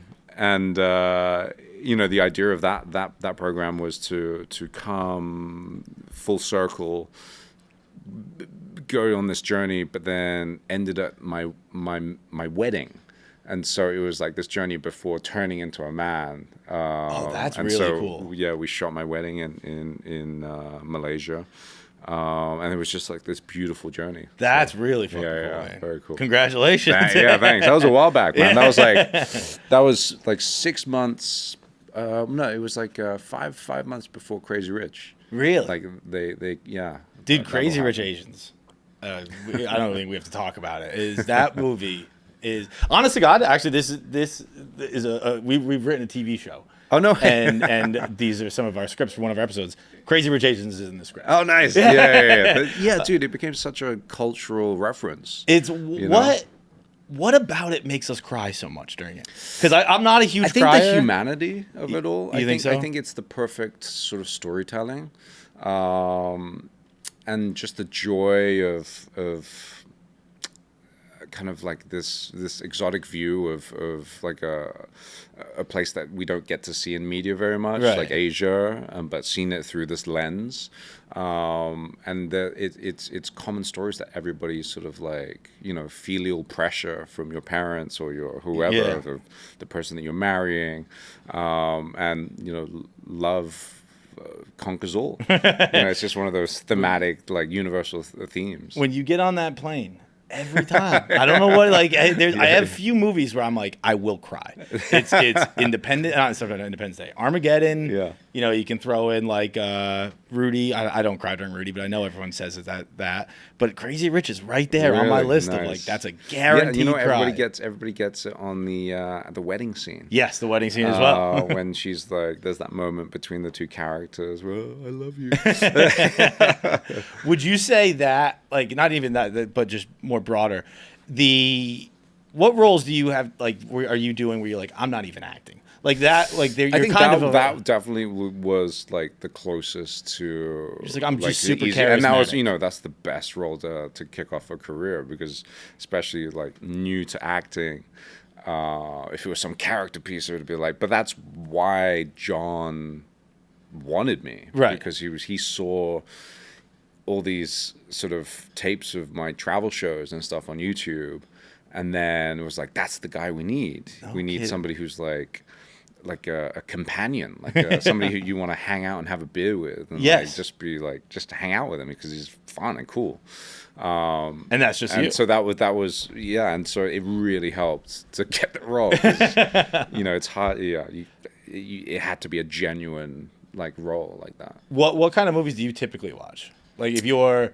We were just saying the other day on the show. If I'm cruising on an airplane, I go straight to the sci-fi action. Straight to sci-fi? Sci-fi action. No kidding. Like my jam. Yeah, I just love it. Just world building, things like that. I watched Arrival on a flight recently. Oh, yeah. Now, you mentioned Denny Dude, earlier. I thought there was like some, like, I saw something on Instagram. They had like these rings, black rings, like over America or something. There was like smoke rings that looked like the signals from. Really? Was it Arrival? Yeah. The language, right? Yeah. So I was like, oh, that's funny you brought that up. I also, on that same flight, I watched that on the way back. And on the way there, I sat next to a guy. This is to Chicago.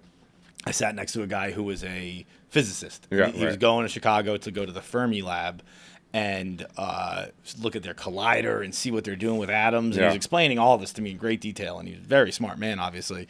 And then he asked what I was doing, and I was going to a Barstool trivia competition. And I was like, this guy thinks I'm the dumbest person ever.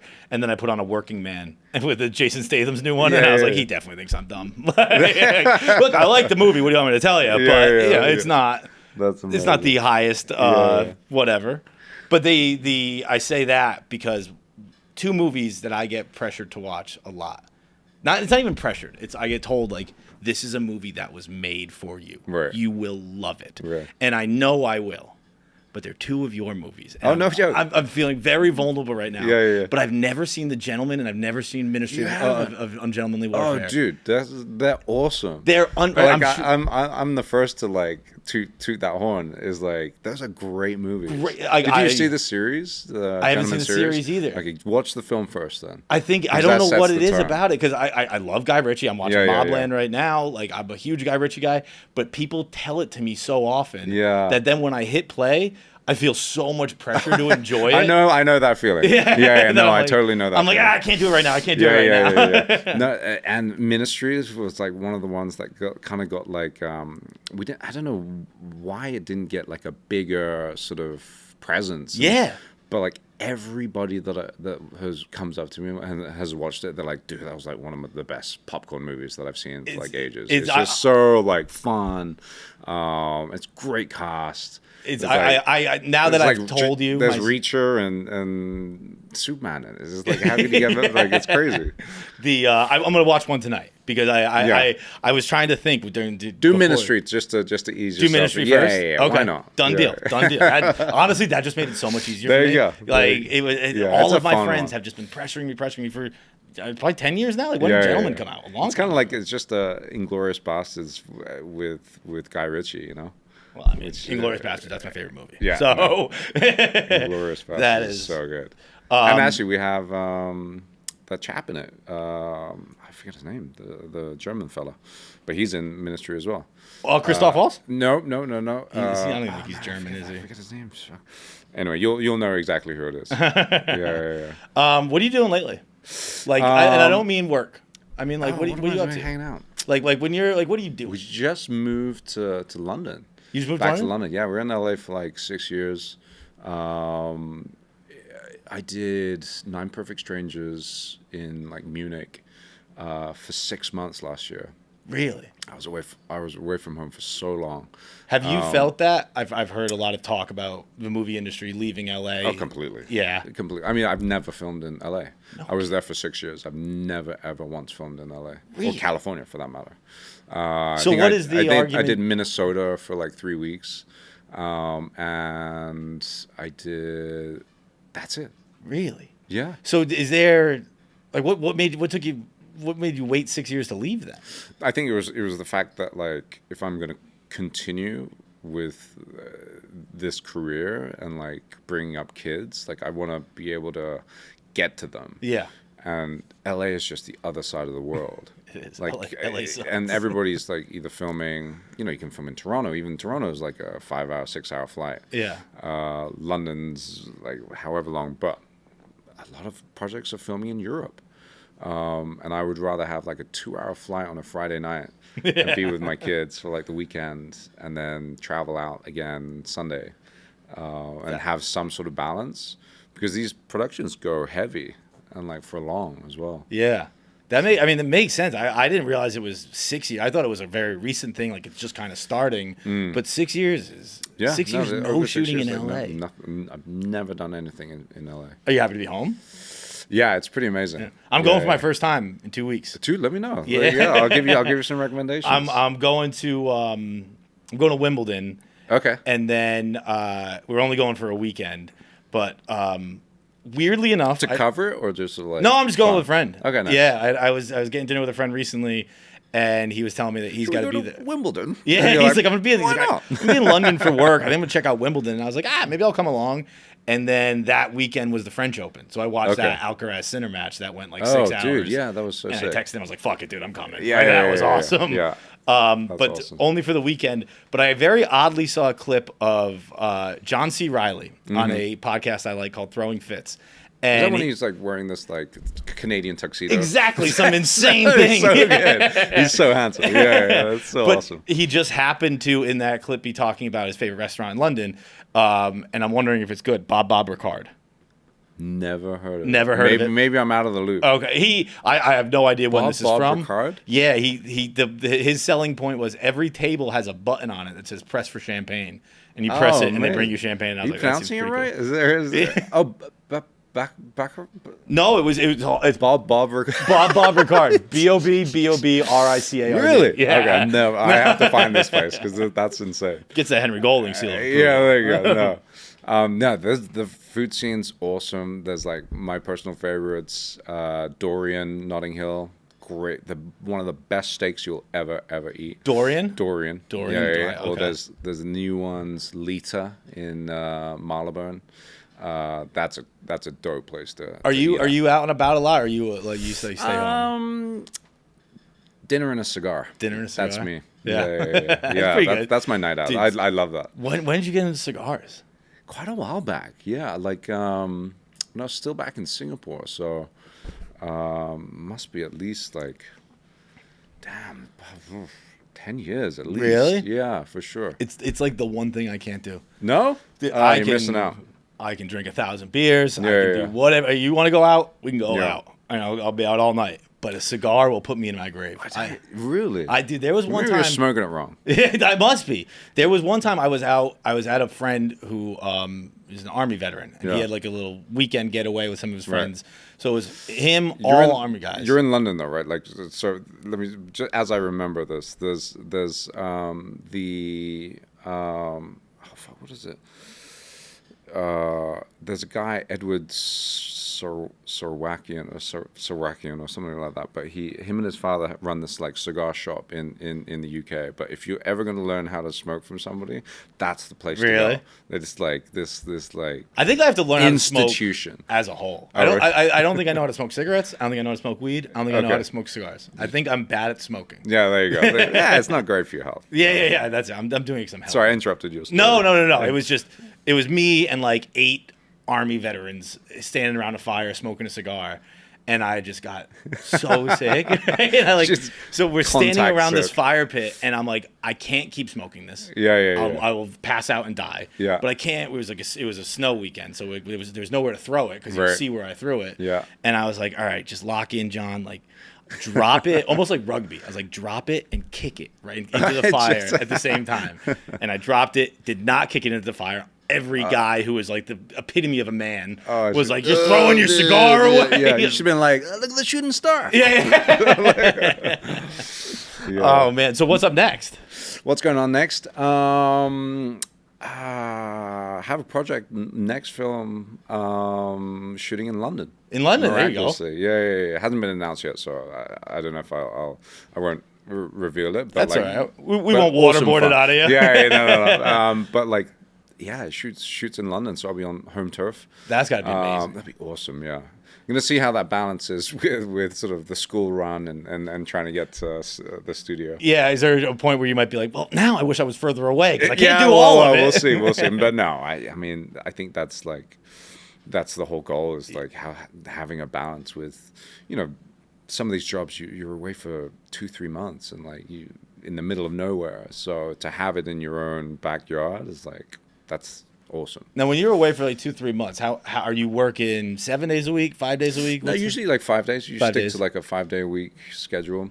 If you're like running late or sometimes for location, like maybe you have to shoot a Saturday, but it's Monday to Friday. That's pretty easy. Yeah, I mean, yeah. So unless you're on like nights, which is like insane. So I had like I think the craziest night shoots that I had was last Christmas. I did this film last Christmas with Paul Feig and Emilia Clarke, and we had to shoot in London during Christmas time for the lights and things like that. It was a Christmas movie.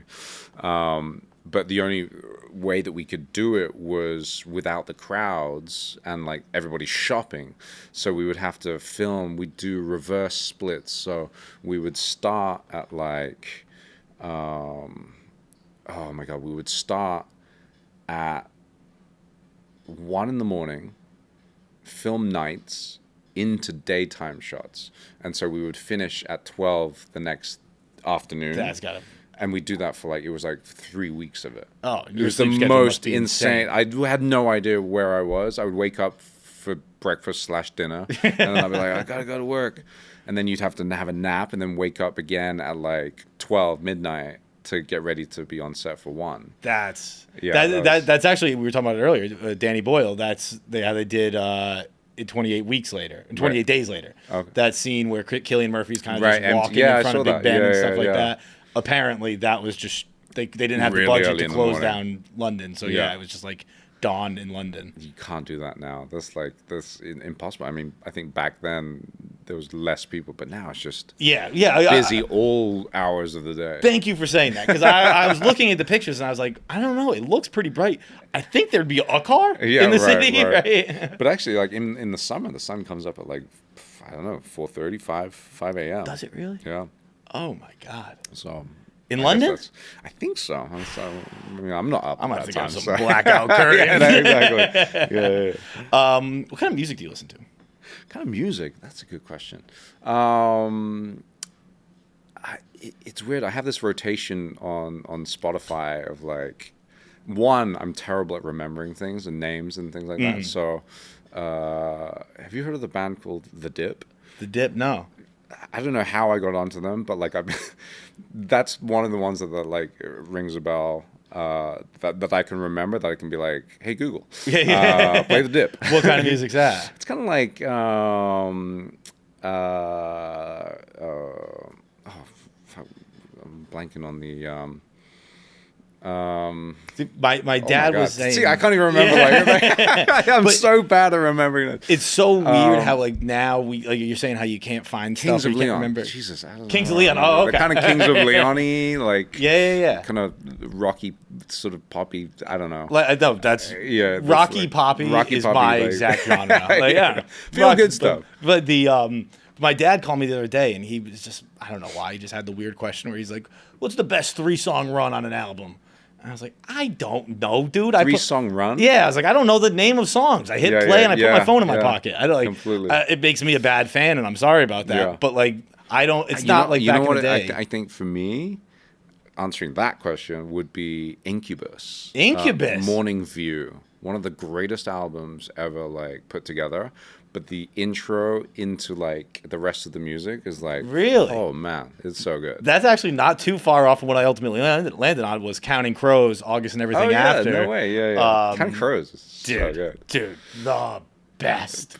There was a reason that Adam Duritz dated Jennifer Aniston and Courtney Cox. Like, he had Those the juice. musicians, He man. had the juice, man. Damn. It's also crazy to think just like not that long ago, 15 years ago, 20 years ago, just a white guy with dreads was like the biggest star in the Right. world. You're like, Dude. you're like, what the hell? John Mayer, like that guy is John just Mayer. like a beast. Dude, he's awesome. Have you been to the Sphere?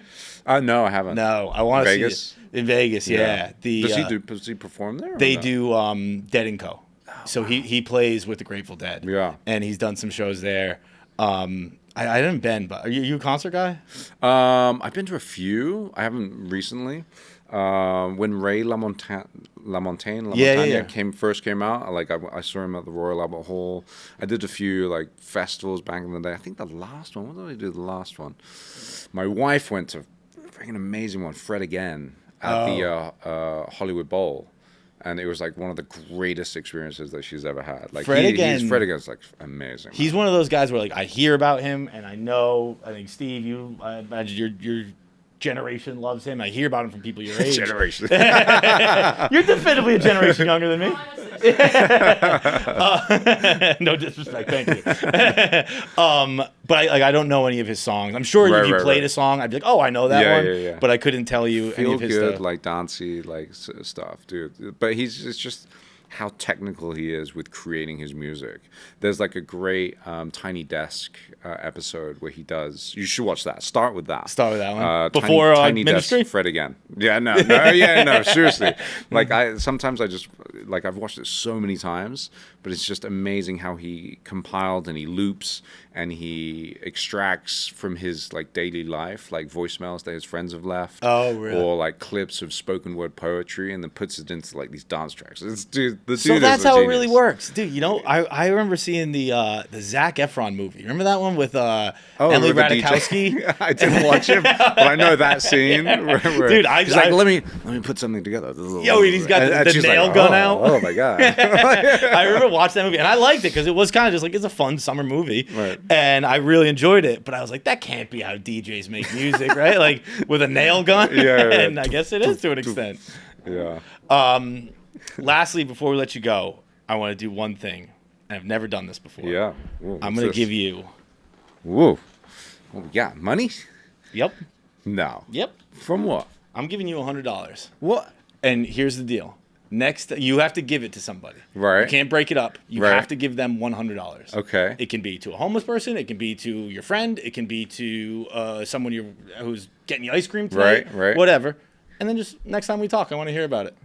Oh, okay. Are you sure? Yeah, I'm sure. Damn. What if I want to give it to you? No, can't give it to me. Can't give it to me. That's off. That's off. Okay. But you're so gonna now. I'll document it. Yeah, the rest of the And day. well, but then that's yeah. Well, No, you don't have to I'll document find a way. it. Yeah, just Okay. tell me next time we see each other. I'll stretch it to make it a really good story. Yeah. I'll find the most elaborate way to make this $100 go Dude, the distance? I was reading a story. You know the writer David Sedaris?